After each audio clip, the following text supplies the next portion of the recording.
Indian evidence act 1872 under section 25 confession to police officer not to be proved, यानी कि यदि किसी police officer द्वारा किसी अक्यूज्ड को, किसी अभियुक्त को गिरफ्तार कर लिया जाता है किसी भी क्राइम में, किसी भी अपराध में, चाहे वो अपराध चोरी का हो, डकैती का हो, या फिर लूट का हो, या मर्डर का हो, किसी भी अपराध में अभियुक्त को गिरफ्तार कर लिया जाता है और अपनी कस्टडी में अभियुक्त से एक स्टेटमेंट ली जाती है कि उसने फलां फलां अपराध किया है, या फिर यह स्टेटमेंट लिखकर उस पर अक्यूज्ड के यानी कि अभियुक्त के सिग्नेचर ले लिए जाते हैं। तो आप लोगों की जानकारी के लिए मैं यह बता दूं कि यह जो अक्यूज्ड की स्टेटमेंट है जो पुलिस कस्टडी में ली गई है,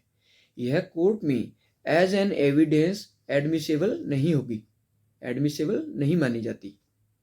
मतलब यह है कि माननीय कोर्ट द्वारा पुलिस कस्टडी में अक्यूज्ड द्वारा दी गई स्टेटमेंट के बिहाफ पे अक्यूज्ड को दोषी करार नहीं दिया जाता, अन्य एविडेंस को भी ध्यान में रखा जाता है। इसीलिए Indian evidence act 1872 under section 25 में यह प्रावधान किया गया है, यह स्पष्ट किया गया है कि पुलिस कस्टडी में पुलिस के सामने दी गई स्टेटमेंट कोर्ट में एज एन एविडेंस एडमिसेबल नहीं मानी जाती,